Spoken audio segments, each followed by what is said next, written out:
Good afternoon viewers. दुनिया के या पाकिस्तान के किसी हिस्से में आप लोग जो हमें देख रहे हैं, मैं Farhan Khalid on behalf of accountability lab आप सबको बहुत वेलकम करता हूं इस हमारे बहुत स्पेशल और बहुत नए इनिशिएटिव जो कि अकाउंटेबिलिटी पॉडकास्ट सीरीज़। इसकी फर्स्ट एपिसोड में आज हमारे साथ बहुत ही स्पेशल गेस्ट होंगे जिनका तारुफ मैं आपसे बाद में करवा रहा हूँ। लेकिन उससे पहले एक बहुत ज़रूरी चीज़, जो लोग हमारे काम से वाकिफ़ नहीं हैं उनको मैं थोड़ा सा बताता चलूँ कि अकाउंटेबिलिटी लैब एक इदारा है, एक थिंक टैंक है जो 2012 से ऐसे डिफरेंट इनिशिएटिव्स पे काम कर रहा है, ऐसे डिफरेंट आइडियाज़ पे काम कर रहा है जिससे कि ट्रांसपेरेंसी, अकाउंटेबिलिटी और आपकी ओपन गवर्नमेंट जो है उसको फ़रोग़ दिया जा सके। बहुत अनफॉर्चुनेट सी बात है कि जिस टाइम हम ये अपना फर्स्ट एपिसोड आज शूट कर रहे हैं, आज रिकॉर्ड कर रहे हैं इसको, पाकिस्तान एक ऐसी कुदरती आफत से गुजरा है सैलाब की शक्ल में, जहाँ पे एक पाकिस्तान के तकरीबन 33% जो हमारे शहरी हैं वो इससे अफेक्ट हुए हैं। तकरीबन 1.2 million if I not wrong, इससे ज़्यादा लोग के घर डिस्ट्रॉय हो चुके हैं, बहुत सारा लाइफ स्टॉक हमारा डिस्ट्रॉय हो चुका है।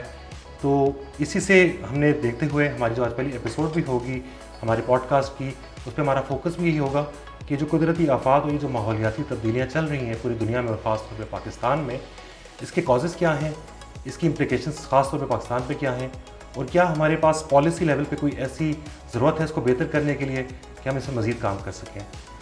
इस सब डिस्कशन पे बात करने के लिए आज हम बहुत सारी गुफ्तगू करेंगे और हमने स्पेशल गेस्ट, जिसका मैंने पहले बात की, बहुत ही हमारे स्पेशल गेस्ट हैं, बहुत ही एक्सपीरियंसड हैं। अगर मैं इनके तजुर्बे की बात करूँ तो आई थिंक काफ़ी टाइम लग जाएगा हमारे पॉडकास्ट का भी। हमारे साथ मौजूद हैं मिस्टर आफ्ताब आलम खान साहब, जो कि एक इंटरनेशनल डेवलपमेंट कंसल्टेंट भी हैं।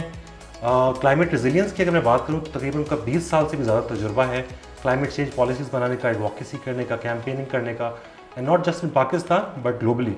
आप अमेरिका में काम कर चुके हैं, यूरोप में काम कर चुके हैं, and in different parts of the world as well. इसके अलावा आफ्ताब साहब एक शिवलिंग स्कॉलर भी हैं। शिवलिंग जो एक प्रेस्टीजियस इदारा भी है ग्लोबली, और इसके अलावा बहुत सीनियर पोजीशंस पे काम कर सके हैं डिफरेंट इदारों के साथ भी। तो बाकी तो गुफ्तगू हम जब करेंगे तो आफ्ताब साहब से मैं रिक्वेस्ट करूँगा कि आप अपना तारुफ खुद करवाइएगा। Sir, thank you so much for coming, and special thanks since ये हमारा फर्स्ट एपिसोड है आज पॉडकास्ट का। तो sir, thank you again and very warm welcome to you sir. My pleasure और thank you very much for having me this opportunity. और मैं भी आपके तमाम व्यूअर्स को भी सलाम अर्ज़ करता हूँ, और इंशाल्लाह I am looking forward to a good discussion. Thank you very much sir. आपका प्रोफाइल जब मैं देख भी रहा था सर, उसमें आपने काफ़ी सारा, इसमें लंबा सारा प्रोफाइल है। अभी आप करंटली एक इदारे के साथ भी मुंसलिक हैं which is resilient future international if I am not wrong. उससे भी पहले मैं चाहूँगा, और मेरे व्यूअर्स भी आई एम श्योर इंटरेस्टेड होंगे इस चीज़ में, कि थोड़ा सा आफ्ताब साहब की अर्ली लाइफ के बारे में अगर आप बता सकें कि as a kid, as a young guy, और एज आपकी स्कूलिंग वगैरह कहाँ से हुई, आपका कॉलेज वगैरह, उसके बारे में थोड़ा सा व्यूअर्स को मैं बता सकें। जी, बहुत शुक्रिया। मेरा बुनियादी ताल्लुक़ जो है वो पाकिस्तान के साथ जो इलाका है आज़ाद कश्मीर, वहाँ से बुनियादी मेरी फैमिली का ताल्लुक़ है। लेकिन मेरी पैदाइश कराची में हुई और मेरी अर्ली एजुकेशन और FSC तक की 12th ग्रेड तक की एजुकेशन कराची में थी। उसके बाद फिर we move to Rawalpindi Islamabad, और बाकी यूनिवर्सिटी एजुकेशन एंड अदर वो या रावलपिंडी इस्लामाबाद में रही। और मैंने एग्रीकल्चर इकोनॉमिक्स में मास्टर्स किया, और फिर I had the opportunity to enjoy Chevening scholarship from UK government, और I went for my masters in economics of development management. और फिर उसके बाद मैं, और कैरियर के लिहाज से अगर देखें तो मेरा जो प्रोफेशनल कैरियर था वो पाकिस्तान में पाकिस्तान एग्रीकल्चर रिसर्च काउंसिल में रिसर्च फेलो के तौर पे स्टार्ट हुआ, और वहाँ रिसर्च करने के बाद फिर चूँकि वो कॉन्ट्रैक्चुअल जॉब थी, उसके बाद मैंने एक बैनुल-अक़वामी इदारे एक्शन एड इंटरनेशनल को ज्वाइन किया, और पाकिस्तान में उनका जो फूड, एग्रीकल्चर और क्लाइमेट रेजिलिएंट एग्रीकल्चर का पोर्टफोलियो था उसको डेवलप करने का मौका मिला ग्रास रूट से लेके। और अल्हम्दुलिल्लाह उसमें ऐसी कामयाबियाँ हुई कि वो इंटरनेशनली भी हाईलाइट हुआ, मुख्तलिफ इंटरनेशनल मीडिया हाउसेस में उसको रिपोर्ट किया गया, और इस तरह की बहुत सी चीज़ें जो हैं वो करने का मौका मिला। और फिर मैं तकरीबन 15 साल एक्शन एड के ही इंटरनेशनल मुख्तलिफ प्रोग्राम्स को लीड करता रहा हूँ, जिसमें क्लाइमेट रेजिलिएंट सॉल्यूशंस डेवलप करने का काम था, capacity development of communities, government, journalist and others, ये करने का मौका मिला। और फिर पीपल सेंटर्ड और क्लाइमेट रेजिलिएंट प्रोग्राम्स इस तरह से डेवलप करने का मौका मिला कि जो लोकली भी कनेक्टेड थे लेकिन इंटरनेशनली भी वो इन्फ्लुएंस कर रहे थे इंटरनेशनल इदारों के पॉलिसी मेकिंग को। तो प्रोग्राम, एडवोकेसी, रिसर्च डेवलपमेंट सारा लूप करने का मौका मिला। और तकरीबन पिछले 5 साल से मैं एज एन इंटरनेशनल कंसल्टेंट काम कर रहा हूँ। अभी तकरीबन 1 साल पहले मैंने एक अपनी एक company, research and training company कायम की जो सोशल एंटरप्राइज के मॉडल पे काम करती है, जिसमें ज़रूरी नहीं है कि हम सिर्फ पैसे अर्न करने के लिए काम करें। बहुत से ऐसे काम भी हैं जो हम वॉलंटरी कर रहे होते हैं ताकि मुल्क की और दुनिया की गरीब तरीन आबादियों के लिए कुछ बेहतर कंट्रीब्यूट कर सकें। सर, रेजिलिएंट फ्यूचर इंटरनेशनल जो है इदारा जिसकी आपने बात भी की उसको आपने बताया भी 1 साल हुआ है इसमें, तो आपसे अगर मैं पूछूं थोड़ा सा इसको मज़ीद अगर आप एलाबरेट कर सकें कि आप इसमें गवर्नमेंट के साथ भी काम कर रहे हैं या सिर्फ सिविल सोसाइटी के मेंबर्स के साथ काम कर रहे हैं, तो मेन स्टेक होल्डर्स आपके इसमें थोड़ा सा हाईलाइट आप कर सकें सर। जी, thank you very much. Resilient future international क्यों कायम की मैंने? मेरा ख्याल था और अब भी है कि पाकिस्तान में और दुनिया के बहुत से मुल्कों में ऐसे बहुत से इनिशिएटिव लेने की ज़रूरत है जिन पे शायद काम नहीं हो रहा। वो इनिशिएटिव लेने के लिए मुझे एक प्लेटफॉर्म की ज़रूरत थी, टीम डेवलप करने की ज़रूरत थी। तो उसके लिए जो बेस्ट अपॉर्चुनिटी मुझे महसूस हुई वो एक सोशल एंटरप्राइज के तौर पे एक इदारा डेवलप करने की ये कोशिश है। और इसमें जो काम है, एक तो ये कंसल्टेंसी सर्विसेज भी रेजिलिएंट फ्यूचर दे रही होती है, मुख्तलिफ रिसर्च, ट्रेनिंग, इवेलुएशंस, मॉनिटरिंग, इस तरह की तमाम। लेकिन हमने नए इनिशिएटिव भी लिए हैं। फॉर एग्जांपल हमारा एक इनिशिएटिव है youth and uni okay, universities से। इसमें हम क्या करते हैं कि हम यूथ को इंगेज करते हैं, उनकी कैपेसिटी बिल्ड करते हैं, खासकर to understand and connect climate change with their respective subjects. For example आपको ये सुन के खुशी होगी कि हमने मेडिकल यूनिवर्सिटीज़ के स्टूडेंट को भी क्लाइमेट चेंज इंटीग्रेट करना सिखाया है कि वो किस तरह से उसका इम्पैक्ट है, कैसे उस पर काम किया जा सकता है। फिर इंजीनियरिंग यूनिवर्सिटीज़ के स्टूडेंट्स, बल्कि प्रोफेसर्स हैं जो अब PhDs कर रहे हैं, और हमारी कोशिश से अब उन्होंने पहले फोकस कुछ और करना चाह रहे थे, अब वो अपने PhD की रिसर्च को क्लाइमेट चेंज से लिंक करके कर रही हैं। इसी तरह मुख्तलिफ डिपार्टमेंट्स में भी कर रहे हैं। तो एक और अहम जो काम कर रहे हैं वो अभी हमने स्टार्ट किया है, वो करिकुलम में क्लाइमेट चेंज इंटीग्रेट करने की कोशिश कर रहे हैं। तो रिसेंटली अभी मैं एक यूनिवर्सिटीज़ के साथ ये सपोर्ट कर रहा हूँ उन्हें कि चूँकि करिकुलम में जब हो जाएगा तो ये मैंडेटरी हो जाएगा ये, और अभी हम एक डिपार्टमेंट से स्टार्ट करें, इंशाल्लाह फिर हम बाकी डिपार्टमेंट्स में भी जाएंगे, ताकि हमारा जिस भी डिसिप्लिन से बच्चा निकले, वो एग्रीकल्चर है, वो इकोनॉमिक्स है, वो इन्वायरमेंट है, वो इंजीनियरिंग है, या वो साइंस एंड टेक्नोलॉजी की यूनिवर्सिटी है, या वो मेडिकल की यूनिवर्सिटी है, वो जब निकलें तो वो दुनिया के सबसे बड़े मसले को अंडरस्टैंड करते हों और वो उनके शोबे से किस तरह से रिलेट कर रहा है, ना सिर्फ उसको अंडरस्टैंड करते हों बल्कि उसमें से अपॉर्चुनिटीज़ को भी ग्रैब करके उससे फ़ायदा उठाने की सलाहियत रखते हो। Thank you so much and I must say this is very important work and impressive work जो आप कर भी रहे हैं। सर, आपको हर बंदे की लाइफ में होता है कि मैंने ग्रेजुएशन के बीच में मुझे आइडिया हुआ कि मैंने आगे जाकर किस चीज़ पे काम करना है। लेट्स से जब मैंने काम शुरू किया डेवलपमेंट सेक्टर में, आप भी सेक्टर से हैं, साथ साथ मुझे आइडिया होता रहा कि एक गवर्नेंस ऐसी चीज़ है जिस पर मैंने आगे फोकस करना है, अपनी आपकी स्किल्स भी बनाने, इस पर काम भी इसी पे करना है। आपकी लाइफ में कोई ऐसा पॉइंट आया किसी प्रोफेशनल आपकी, जब आप काम कर भी रहे थे, तो ऐसा टाइम में कोई ऐसा कोई वाक़या हुआ जहाँ से आपको हुआ कि यही मेरी फील्ड है जिस पर मैंने आगे जाके काम करना है? I am talking about climate resilience. अच्छा, ऐसा है कि जब हम यूनिवर्सिटी से पढ़ के निकलते हैं तो और फिर उसके बाद जब मुझे रिसर्च करने का मौका मिला पाकिस्तान एग्रीकल्चर रिसर्च काउंसिल में, तो एक तो ये आइडिया हुआ कि जो यूनिवर्सिटी में रिसर्च पढ़ के आए थे, प्रैक्टिकल रिसर्च ज़रा मुख्तलिफ है, और वो सोशो इकनॉमिक रिसर्च पे फोकस था।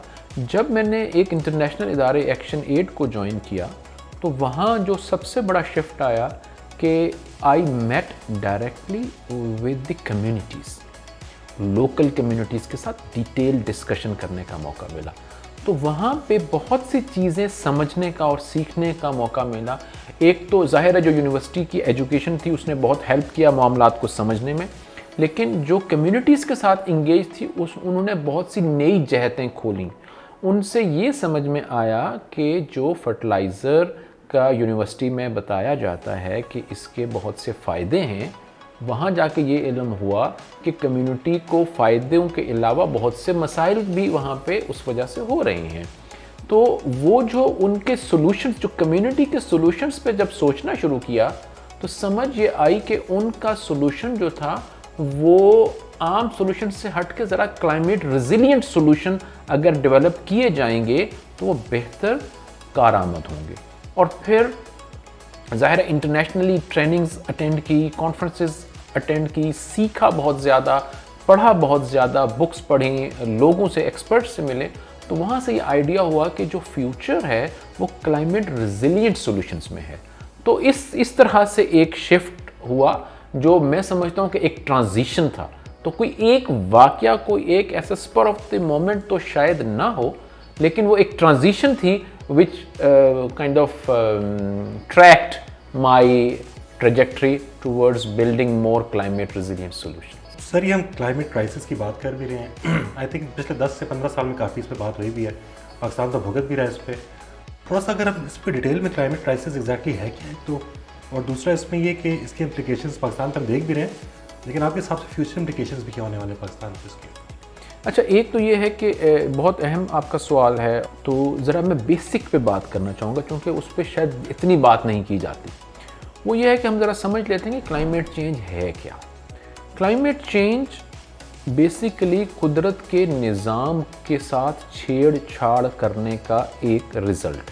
कुदरती निज़ाम ये था कि सूरज की रोशनी जब ज़मीन पे पड़ती तो कुछ रोशनी या हरारत उसकी ज़मीन में और उसकी फ़ज़ा में रह जाती थी और ज़्यादातर वापस मुनक्किस हो जाती थी या वापस रिफ्लेक्ट या डिफ्लेक्ट हो जाती थी। तो वो जो मुनासिब अंदाज में हमारी फ़ज़ा में गरमाइश या हिद्दत रहती थी, उससे हमारे मौसमों का एक ख़ास निज़ाम पैदा होता था। और चूँकि वो एक ख़ास निज़ाम था, कुदरती निज़ाम था, तो उसको प्रिडिक्ट करना आसान था।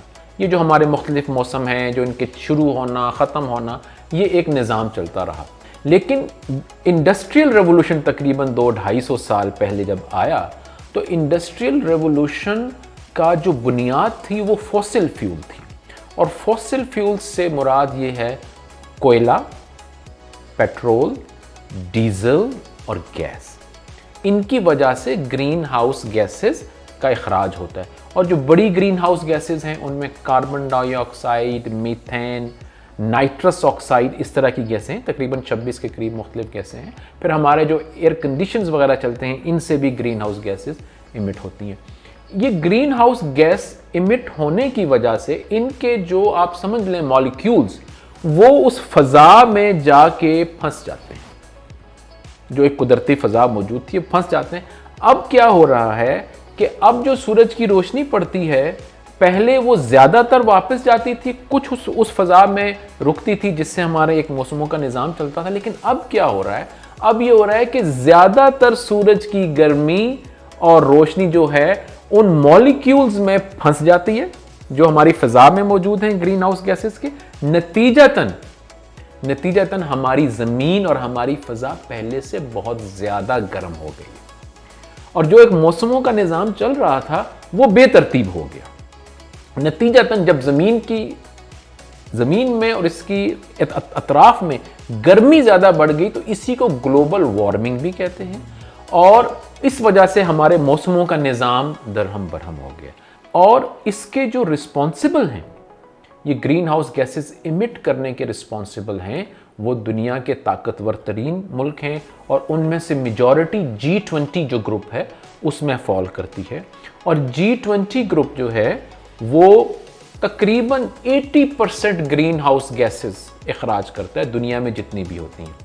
और यही ताकतवर तरीन और अमीर तरीन ममालिक भी हैं, इसलिए कि दुनिया की GDP का 85% ये ममालिक जनरेट करते हैं।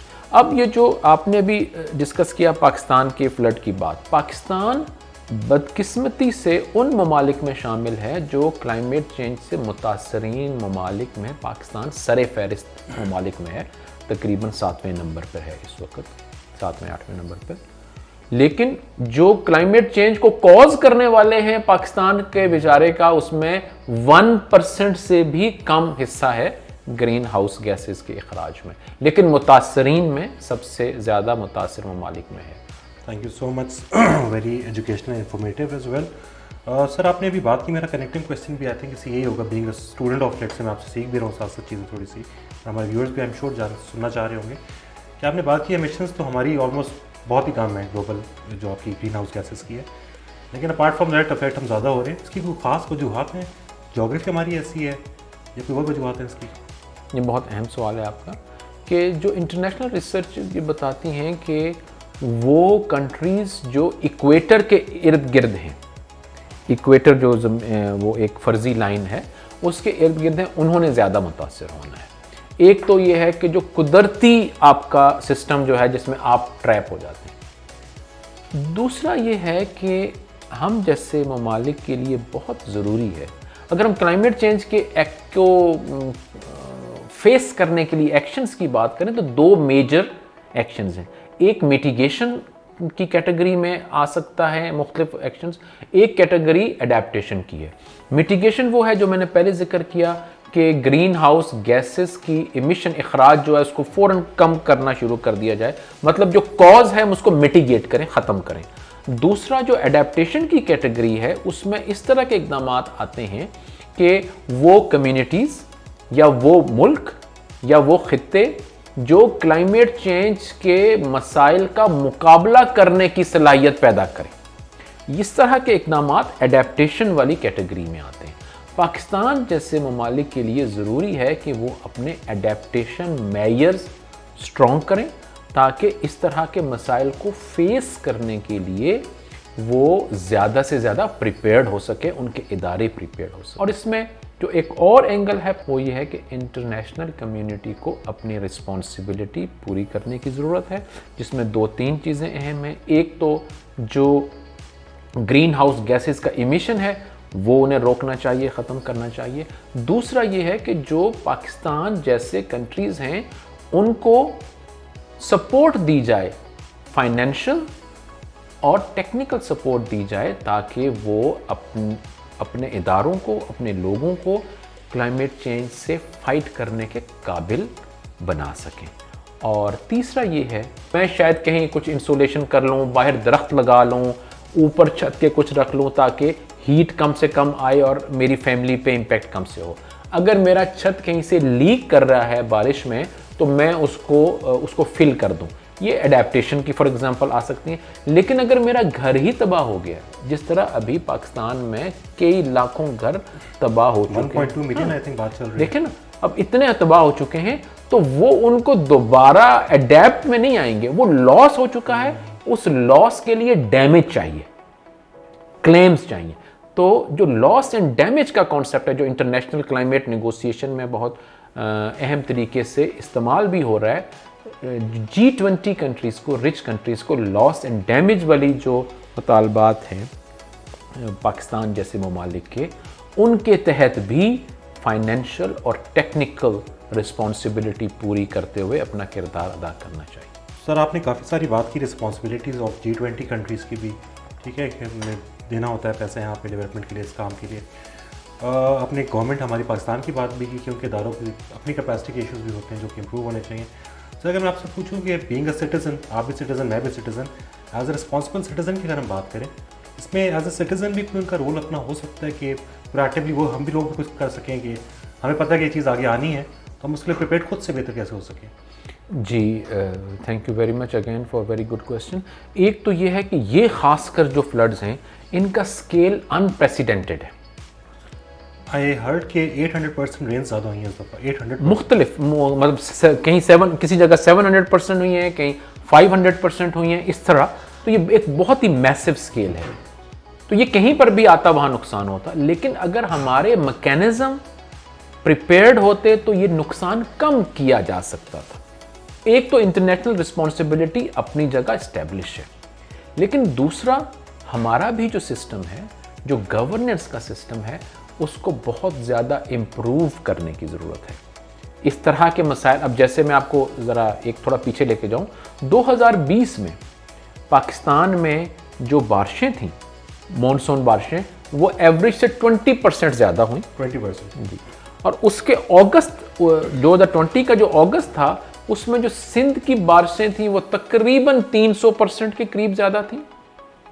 बलूचिस्तान की जो बारिशें थी वो 400% के करीब एवरेज से ज़्यादा थी, उस वक्त भी ज़्यादा थी। सवाल यह है कि जब वहाँ इतने परसेंट ज़्यादा थी, तो क्या हमने उसके बाद अपने आप को कम से कम उतने परसेंट के लिए प्रिपेयर कर लेते?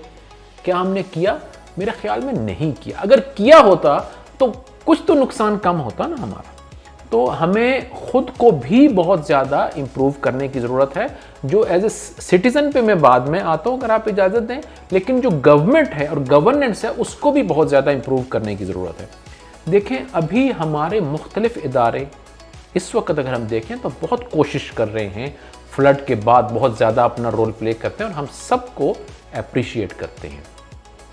लेकिन ये जो एफर्ट हैं, ये मॉनसून से पहले अगर शुरू हो जाती, क्योंकि पाकिस्तान तो क्लाइमेट क्राइसिस में है, हम मॉनसून का इंतज़ार क्यों करें कि मॉनसून की बारिशें आ जाएं और उसके बाद नुकसान हो तो फिर हम उसके बाद एक्टिव को, ये उससे पहले की ज़रूरत। पाकिस्तान तो पिछले कई सालों से टॉप 10 अफेक्टेड कंट्रीज़ में आ रहा है। तो हमें अपने सिस्टम, और ये न्यू नॉर्मल है, जैसे आपने कहा, आगे भी जो इंटरनेशनल रिसर्च कहती हैं और हमारी नेशनल भी, कि ये आगे भी हीट वेव्स भी आएंगी, ज़्यादा इंटेंस होंगी, ज़्यादा लॉन्ग होंगी, बारिशों का सिलसिला और सैलाब के मसाइल भी इसी तरह आते रहेंगे।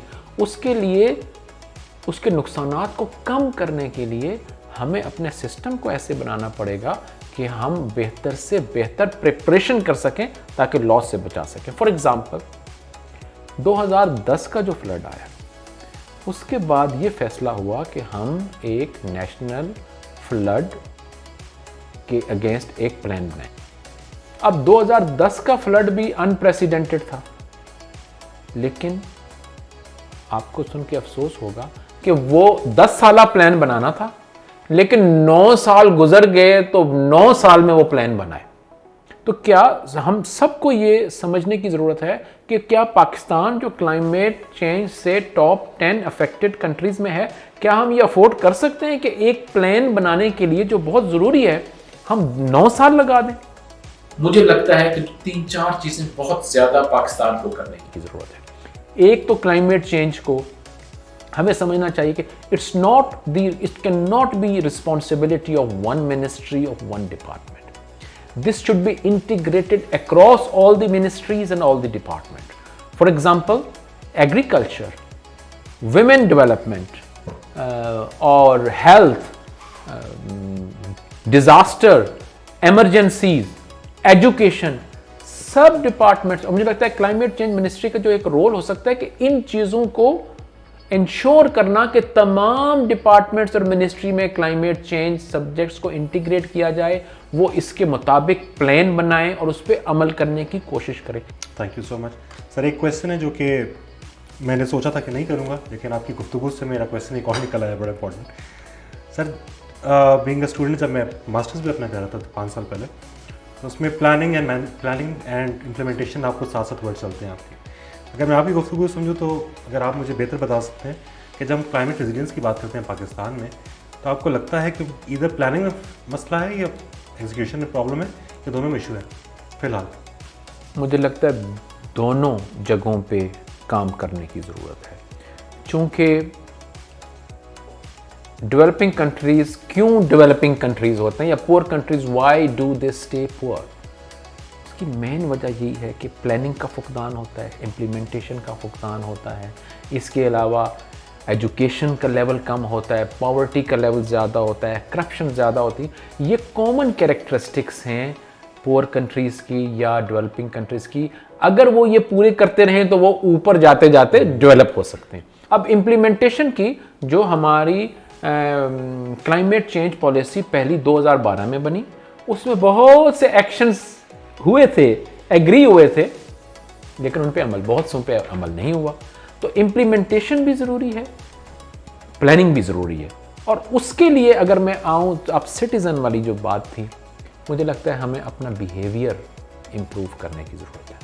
और ये हमें समझना पड़ेगा कि जब हम बिहेवियरल चेंज की बात करते हैं तो हमें एंथ्रोपोलॉजिस्ट को, सोशियोलॉजिस्ट को, साइकोलॉजिस्ट को शामिल करना पड़ेगा, क्योंकि ये एक इंटीग्रेटेड प्रोसेस डेवलप करना पड़ेगा, कम्युनिटीज़ को शामिल करना पड़ेगा प्लानिंग डेवलप करने में और इम्प्लीमेंटेशन को डिज़ाइन करने में, तभी बेहतर रिजल्ट आ सकेंगे। तो जो बिहेवियरल चेंज होते हैं वो हमेशा टाइम टेकिंग होते हैं। मिसाल के तौर पे 1990 में Pakistan became water stressed country, लेकिन हमने उसको मसले को हल करने के लिए कुछ नहीं किया या कुछ ख़ास नहीं किया। चीज़ें चलती रही हैं। 15 साल बाद 2005 में Pakistan became water stressed country. Main जो सिचुएशन थी पानी की वो डिटीरियोरेट होती गई, और रिसर्च ये बताती है कि 2025 में Pakistan would be facing absolute shortage of water. 2025 में, 1 साल या 2 साल बाद की बात है। मुझे बताएं कि आप जब अपने माशरे में ऑब्ज़र्व कर रहे होते हैं, वो आपका घर हो, होटल हो, उनके बाथरूम्स हों, उनके किचन्स हों, या सर्विस स्टेशन हो, कार जहाँ से हम साफ़ करते हैं, कहीं आपको लगता है कि ये वो मुल्क है जो पानी की कमी का शिकार है? बिल्कुल भी सफाई नहीं लगता, इसलिए कि वहाँ तो पानी ऐसे इस्तेमाल होता जा रहा है कि हमारे पास पानी के ख़जाने भरे पड़े, कभी ख़त्म ही नहीं होगा। हम हर जगह पानी का बेदरीग इस्तेमाल कर रहे होते हैं, और मैंने ऑब्ज़र्व किया है कि तकरीबन हर जगह जो वॉशरूम्स हैं वहाँ लीकेज ज़रूर हो रही होती है, किचन्स में लीकेज ज़रूर होती है, लेकिन हमें परवाह नहीं। अब मैं आपको बताऊं कि एग्रीकल्चर में हमारे 50 to 60% जो एग्रीकल्चर सिस्टम में आता है वो ज़ाया हो जाता है। 50 to 60% ज़ाया होता है। हमारी जो क्रॉप प्रोडक्शन टेक्नोलॉजी है वो भी वाटर इंटेंसिव है, उसमें पानी बहुत ज़्यादा इस्तेमाल हो रहा होता है, बल्कि कई जो इंटरनेशनल स्टैंडर्ड्स हैं उनसे 5-5, 6-6 गुना पानी ज़्यादा इस्तेमाल हो रहा होता है। इसी तरह जो हमारे इंडस्ट्रियल सेक्टर है उसमें भी पानी बहुत ज़्यादा इस्तेमाल हो रहा होता है। इंटरनेशनल जो एवरेजेस हैं हम वहाँ पे भी रुक सकते हैं, पानी को रिसाइकिल कर सकते हैं। ये सब चीज़ें हम वॉलेंटियरली नहीं छोड़ सकते सिटीज़न, जबकि मैं कह रहा हूँ सिटीज़न को भी इम्प्रूव करना चाहिए, लेकिन हमारे लॉज और उनकी इम्प्लीमेंटेशन ऐसी होनी चाहिए कि कोई पानी ज़ाया ना करे।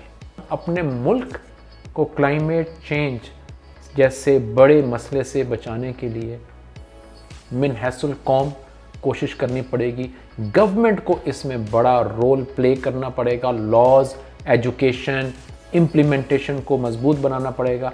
माइंडसेट को बहुत स्ट्रॉन्ग करना पड़ेगा कि इमरजेंसी फ्लड्स के बाद नहीं, ये पहले शुरू हो जानी चाहिए, और जितना जल्दी शुरू होगी उतना हम बेहतर तैयारी कर सकेंगे और नुकसान को कम से कम कर सकेंगे। आफ्ताब साहब, thank you so much, it was a pleasure Indeed. और आई थिंक हम सब के लिए भी, पर्सनली मेरे लिए भी काफ़ी इंफॉर्मेटिव था ये, और जो हमारे व्यूअर्स होंगे आई एम श्योर उन्होंने भी काफ़ी फ़ायदा उठाया होगा इसका। तो once again thank you so much for your time. Viewers, thank you so much, I hope this session was very informative for you as well. हमारी अकाउंटेबिलिटी जो पॉडकास्ट सीरीज़ है हमारी अब स्टार्ट हो चुकी है, किक ऑफ हो चुकी है, and I hope we hope कि आप लोग हमें फॉलो करते रहेंगे हमारी अपडेट्स के लिए भी, फर्दर भी। जिससे आज हमने आफ्ताब साहब को मदू किया है यहाँ पे, नेक्स्ट टाइम हम किसी और थैंक यू वेरी को मदू कर रहे होंगे। Thank you very much. तो thank you so much sir. My pleasure, बहुत शुक्रिया।